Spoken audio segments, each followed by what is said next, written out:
So there has been an interesting discussion topic on the British Muslims for Secular Democracy group that I spend a lot of time on. They cover issues, of course, to do with Islam and democracy, but they cover a lot of other issues as well, which are very topical. In this particular link, the admin had put a link to the tradition of Morris dancing, which is an old English type of dance. Anyway, apparently it's a recent report from the Daily Telegraph, 8th of January, so that was yesterday. Um, Apparently this group of Morris dancers, the specific group formed in 1989, but they use older traditions, were performing in Birmingham, and they came from Alvechurch in Worcestershire, which is a county just to the south of Birmingham. Apparently, they had no problems when they arrived and they performed in pubs, but they started to get problems outside the Bull Ring, which is a big shopping centre. And apparently, people hurled abuse and called them racist, and basically, the performance had to be cancelled. Now, the background of this racism claim is that part of the performance is in blacking up. And whether that's blackface or camouflage is a matter of debate. But either theory actually has little historic evidence that it was based on any sort of racist sentiments. So, for instance, one theory about Morris dancing, Morris men, or certainly this blackface component, was that in the 16th century, farm labourers would disguise themselves, hence put dirt on their face, to disguise their antics. This sort of presumably it was a banned tradition. A lot of traditions were banned under the Cromwellian period. I don't know if there's any connection with that or not, but the point is the modern interpretation that it's racist is arguably just that, a modern interpretation. In the Netherlands, there is a similar controversy over Zwart Piet, who is a sort of black minstrel who accompanies Sinterklaas. Now, that's garnered a lot of divisive debate in the Netherlands in recent years. Again, the allegation is that it's a sort of racist stereotype. But in the tradition, the idea was that Santa Claus or St. Nicholas was accompanied by a chained devil who may or may not have been black. A chained devil, not a black man. That's quite a difference. So some have tried to make a link to the slave trade, but there's no hard evidence that it is linked to the slave trade. Um, so on this issue, I tend to come down on the side more of tradition. That does not mean that I support every tradition, and it certainly doesn't mean that I think every tradition is harmless. I believe, for example, traditions that involve explicit cruelty, such as fox hunting, I have no problem with such traditions being banned because that is an ethical issue. There is a blatant cruelty aspect to that. And the fox hunt issue was very divisive in this country. It did get banned. In my opinion, it was one of the better things the Blair government done. I also have no problem with traditions being banned that are blatantly involving human rights abuse. So I don't agree that tradition itself is always enough to be protected. However, I do take issue with this idea that a minority of sensitive people can dictate in what often is a centuries old tradition. Now, this thing with the Morris men blacking their face, like I say, that explanation may be from the camouflage aspect, not to do with mocking black people. But it does seem interesting that very often the offence and these controversies arise in Western countries, in Europe and in the United States. And yet, all over the world, there are unusual traditions. I mean, in Japan and in China, traditional opera involves what I guess you could say is white facing. That is extreme white makeup. Look at the geisha girls in Japan. Their numbers are greatly dwindled now. I believe it's about 1,200. But traditionally, they had extreme white faces. Now, the explanation for that within the Asian context was that very often the concubines, I don't know about Japan, but in the case of China, the white face in operas, white was always connected with privilege because what would happen would be the concubines would come into the palace, they'd be protected from the sun, whereas the peasants and labourers would have darker skin because of the sun.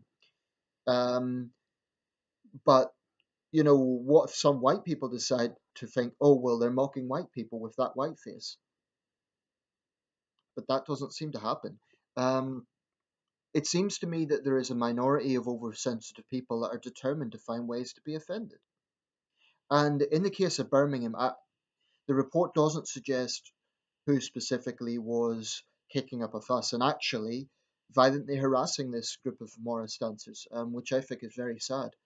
Um, I hope there was legal consequences for that. Um, it doesn't say whether they were white liberals or whether they were black people. It doesn't say.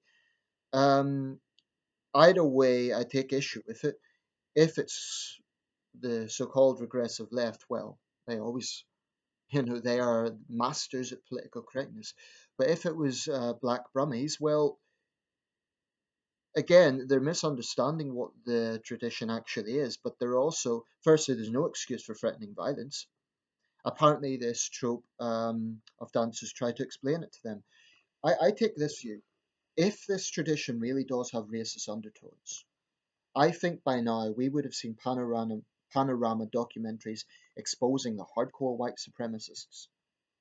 Usually groups that are genuinely racist expose themselves at some point.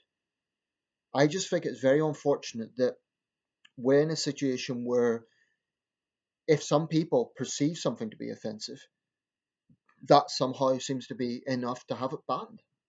I just think that's highly unfortunate. Um, during this debate, one other member of the group said traditions have to adapt to modern sensibilities. Maybe modern sensibilities need to adapt to not being so sensitive. Because if we get rid of all traditions, because they may have some connotation that some would perceive as offensive, we're going to end up with nothing. And I think that would be tragic. Traditions is what makes cultural identity of a country. Look, if something is explicitly racist, so for instance, if you have, let's say, a blackface tradition and there is clear evidence that it is connected with the slave trade or it was initially designed to mock black people, then I could understand an argument for it gradually being phased out. I could understand that. And I mean, the gollywog thing, I sort of understand that because that was intended to mock black features. But there's a lot of other traditions that are quite curious to the modern eye, but no reasonable person can honestly be hurt by them. And the problem with some on the left is they don't differentiate between a tradition that involves human rights or animal welfare abuse and other traditions that just some overly sensitive people want to be offended by. So by tarring all traditions with the same brush, it's actually it's actually trivializing issues like racism and so on. So, in my opinion, it's very unfortunate what happened to this group. I hope the people who were verbally harassing them got, at the very least, some repercussions from the police. It would be a disgrace if they were hounded out of our second city because of a mob mentality. That would be really unfortunate. So, let me know your thoughts. In your country, is there any traditions that people choose to be offended by? And what are the theories of the origins of those traditions? Because very often these traditions are very old. I mean, put it this way, Morris dancing in this context goes back to the 16th century. In the 16th century, there were barely any black people in Britain to be mocked. Think about it. Um, and I just don't see why it always has to be whenever it's tradition involving Western countries. Traditions can be found all over the world that some people might find offensive. The only time, in my opinion, that people should raise an issue of it is if it's blatantly involving human rights abuses or animal welfare issues. I mean, someone pointed out, Oh, another theory is that the blackface was depicting Moors. Okay, let us have the modern Kingdom of Morocco raise an official complaint, and then maybe we can take it seriously. But somehow I think the modern Kingdom of Morocco would have more important issues to worry about. Um, Everything is about context, and that is something that people just seem to ignore. They choose to be offended by something and they totally ignore the context. I'm a redhead, right? Maybe I could choose to be offended by Ronald McDonald, the clown that's the logo of McDonald's. Oh, why is he a redhead? Why couldn't they have made his hair green or purple? You see my drift? It's a non-issue. It really is. And I think those people in Birmingham who were getting aggressive were doing so A, because they misunderstood what it was actually about, and B, because they couldn't be bothered to find out. They just wanted to use an excuse to cause trouble. That's how I read the situation. Anyway, I'll leave it there. Um, just to sum up, I am not saying that all traditions are okay. I am not saying that if something is explicitly racist, that is, there's a solid evidence that it has been used or developed as a racist with a racist connotation, then I can understand it being phased out. But with something like this, there's just, at best, very ambiguous sources suggest there's any racist connotation. And so long as that is the case, I don't think that is enough reason to ban a centuries old tradition. Because if we get rid of everything, then there's going to be nothing left. I really do believe that. Okay, let me know your thoughts. Thanks for watching.